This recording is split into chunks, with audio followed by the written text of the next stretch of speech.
बिस्मिल्लाहिर्रहमानिर्रहीम। अस्सलाम वालेकुम। हदीस नबवी से लेक्चर का आगाज़ करते हैं। अल्लाह के नबी सल्लल्लाहु अलैहि वसल्लम इरशाद फरमाते हैं, मफ़हूम है सदका बलाओं को टाल देता है। आज बेटे हमारा लेक्चर है फेज़।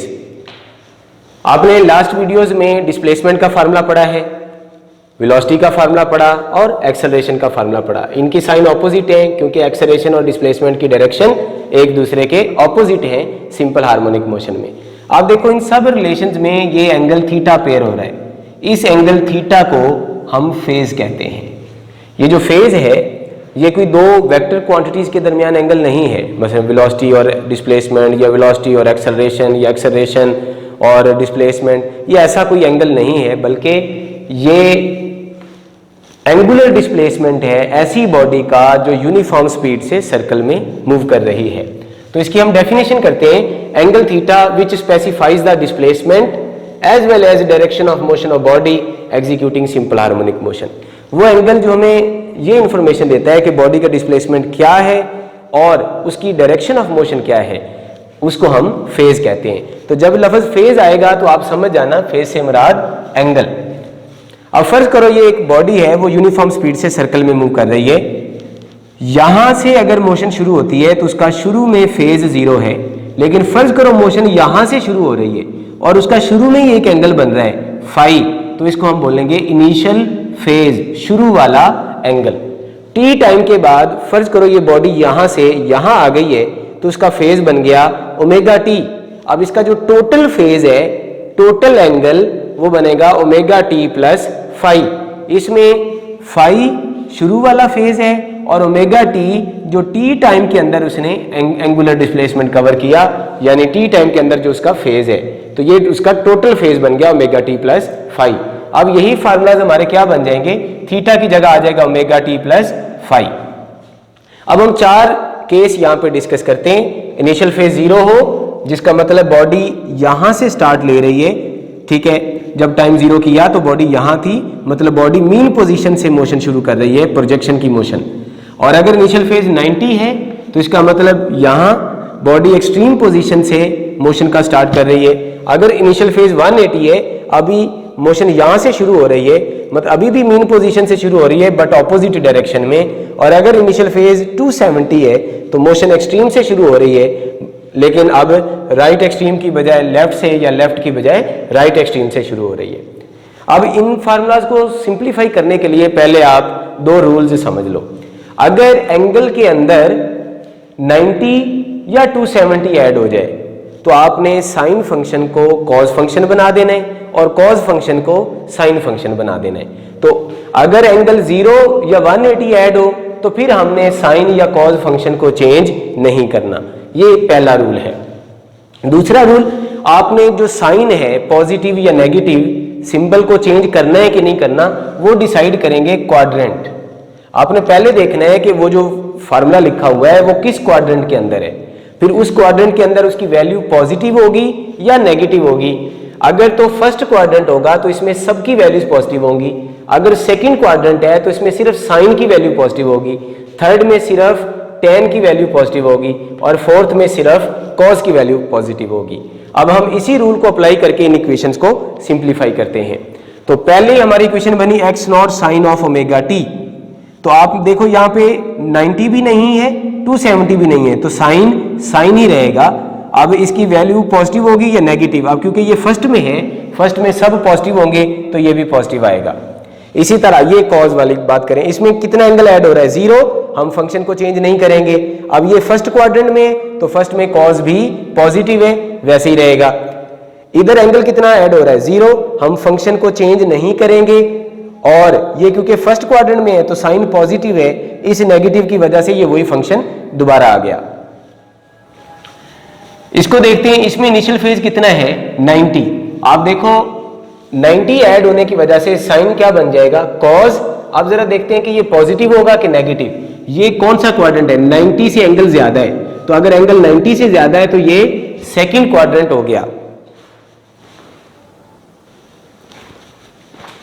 सेकंड क्वाड्रेंट के अंदर साइन की वैल्यू क्या है, पॉजिटिव, तो फिर ये पॉजिटिव ही रहा, तो ये वही फंक्शन आ गया। इसी तरह यहां भी एंगल देखो 90 ऐड हो रहा है तो कॉज साइन बन गया। अब ये सेकंड क्वाड्रेंट के अंदर है, तो सेकंड के अंदर साइन के अलावा बाकी सब नेगेटिव है, तो कॉस भी नेगेटिव हो गया, तो इसके साथ माइनस आ गया। इसको देखते हैं, इसमें भी एंगल 90 ऐड हो रहा है, तो 90 ऐड होने की वजह से साइन क्या बन गया, कॉस। अब ये कौन सा क्वाड्रेंट है, सेकंड, तो सेकंड के अंदर साइन की वैल्यू पॉजिटिव है, तो ये पॉजिटिव रहेगा और ये नेगेटिव वैसे ही आ जाएगा। इसके बाद अगर एंगल 180 हो, तो एंगल 180 है तो फंक्शन चेंज नहीं होगा, साइन साइन रहेगा, कॉस कॉस ही रहेगा। अब देखते हैं क्वाड्रेंट कौन सा है, तो एंगल 180 से ज्यादा है, 180 से ज्यादा है तो कौन सा एंगल क्वाड्रेंट बना, थर्ड, तो थर्ड में साइन की वैल्यू क्या होगी, नेगेटिव, तो ये साथ में माइनस आ गया। इसमें आप देखो एंगल 90 से ज्यादा है, 180 की वजह से फंक्शन चेंज नहीं होगा, एंगल 180 से ज्यादा है, थर्ड, थर्ड में कॉस की वैल्यू भी क्या होगी, नेगेटिव, और इसी तरह इस साइन की वैल्यू भी क्या हो जाएगी, नेगेटिव, लेकिन नेगेटिव इंटू नेगेटिव की वजह से पॉजिटिव आ जाएगा। फोर्थ केस को हम देखते हैं, इसमें आप देखो एंगल 270 ऐड हो रहा है, मैंने बताया जब एंगल 90 या 270 ऐड हो रहे हो तो आपने साइन को कॉस कर देना है, कॉस को साइन कर देना है, और साइन का पता लगाना है क्वाड्रेंट के मुताबिक। तो इसमें ये साइन क्या बन गया, कॉस, और ये कॉस क्या बन गया, साइन, और ये साइन क्या बन गया, कॉस। अब इसमें ये जो एंगल है, ठीक है, ये डिसाइड करेगा क्वाड्रेंट कौन सा है। एंगल 270 से ज्यादा है तो ये फोर्थ क्वाड्रेंट है, फोर्थ में साइन नेगेटिव होता है तो ये माइनस आ गया, ये भी फोर्थ है, फोर्थ में कॉस पॉजिटिव है तो ये पॉजिटिव आ गया, और फोर्थ में साइन क्या होता है, नेगेटिव, तो ये नेगेटिव है, एक नेगेटिव ये है, नेगेटिव इंटू नेगेटिव पॉजिटिव आ जाएगा।